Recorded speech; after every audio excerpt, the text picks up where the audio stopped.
it's more so tailored off of the tier 3 email that you put out a couple days ago. Uh, Primarily the first one. Or I think you were addressing another individual, but I wanted to address something that was outlined within there, and it was talking about the Fidelity account, right? And how people have basically this assumption that it's an account that we have to open outside of the trust, right? As you went over in the deposit video and other videos, right? That the Express Trust is the deposit account, right? So therefore, there is no other permission or application that one would have to go seek after, right? That's kind of like the illusion, right? That I would say I fell into. Um, so I'm just asking a clarifying question because you talked about that account not existing, right? Which I'm aware of. And then you also talked about the use of just certain public forms and how, parties would basically try to mold you to that understanding of things. Can you kind of go over or address that a little bit and the applicability of using the Form 56, or are you just never using the Form 56? Because that's how I kind of read that email. Oh, yep, you're never supposed to use it, or is it you're not supposed to use it in relation to what people are doing, which is on social media? It's the latter. Got But it. first, let me tell you, the account already exists. That's what people know, the account already exists and they're going after it. Yet they're trying to open a Fidelity account relating to the account that already exists. It's a no-brainer. The account already exists. If you pay attention to certain terms that are used when it comes to Express Trust, I always refer to it as the holder. The holder is whatever entity that you establish relating to that birth certificate. That certificate, called a birth certificate, is certifying that the account exists. That's what any certificate does. Certificate of title to a vehicle certifies that a vehicle exists somewhere, and the one named in that certificate exists somewhere as the holder and possessor of that vehicle. And their certificate of title to that vehicle certifies that. And if there's a lien holder, it shows it. So and so. But it also shows the third party involved, which is whatever state, not the origin. Because we know, say, for instance, you have a Kia. Kia is an international company. The origin of that vehicle is foreign, but you can travel with it in Germany, North America, wherever. The man or woman that gave birth to that child are always foreign to the county that you see on the face of that certificate. And that certificate certifies that we have a vital statistic record that a child exists. And that thing that you see where they show a sequence of numbers to it, that's the account equivalent to the equity of that child. Because the comprehensive financial annual report of the county released always accounts for each head that we have here. That head physically can be outside of the country, and it doesn't necessarily have to be our creation, but we definitely created an account on behalf of that head and that soul. We, the county, are now the holder until that child reaches the age of majority based on the Baby Act and based on UCC 3.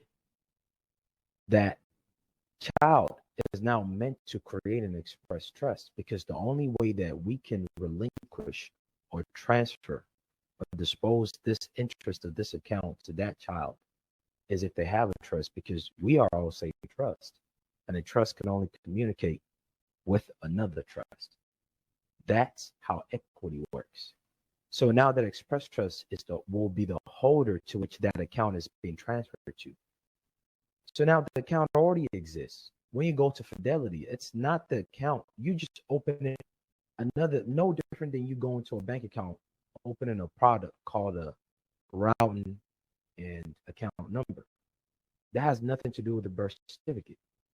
When you do use any type of financing instrument or any type of financial institution or any type of banking institution or a bank, all you are doing is using some of their resource in the realm of finance to capitalize on what you already have available, because that account that the county already opened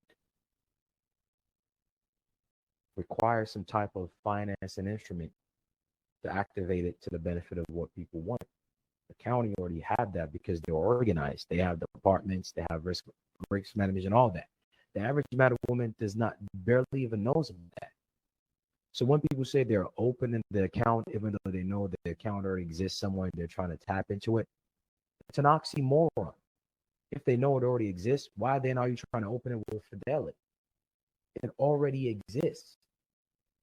But people have an idea of that. That's the reason why they always try to authenticate the certificate, because they know something is there. But whatever information they received is not complete. So they mix things that are not supposed to. And imagine successfully opening that Fidelity the way people do it online, and then try to do it Form 56, which does not go that way.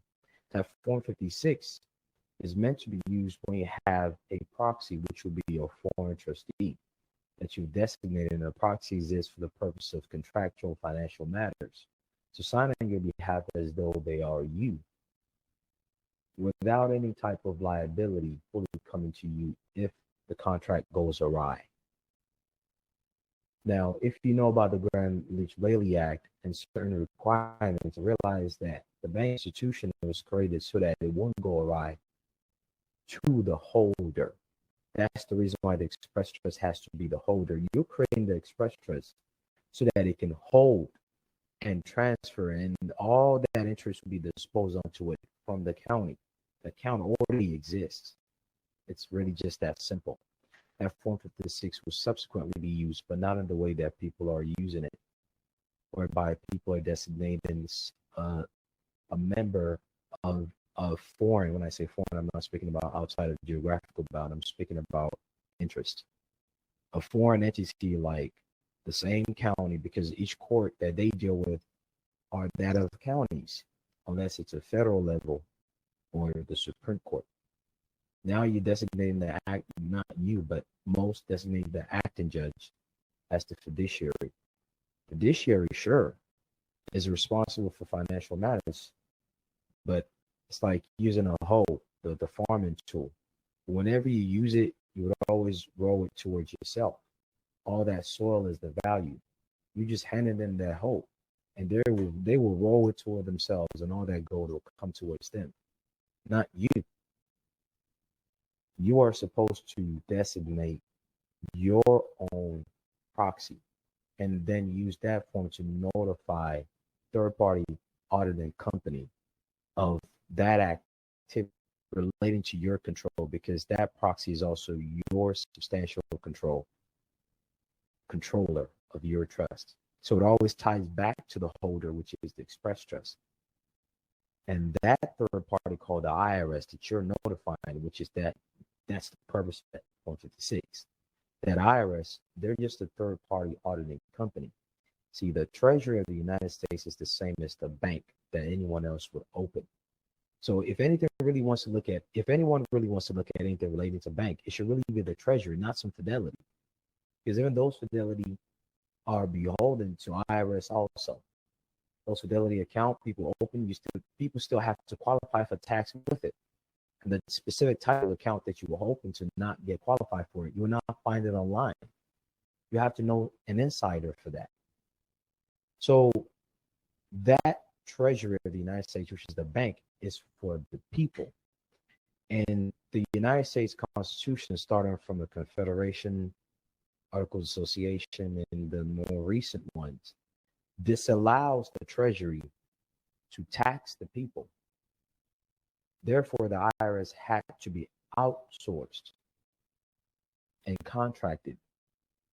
And subsequently, the 14th and 16th Amendment were created to allow them to come in as a partner with the United States, so that the United States Treasury, which is the bank that is not allowed to tax the people one way or the other, can now say it's not us, as a third party. Because that third party of the IRS is also tied to the monetary system of today's world, which is the Federal Reserve, which of course has nothing to do with the United States Constitution and the Treasury. So effectively, they are third parties doing these things. And that Form 56, which is part of the IRS, which is the third party, is notifying them that you are bringing things back into the proper fold through contract and trust law, not the way people are using it. Got it.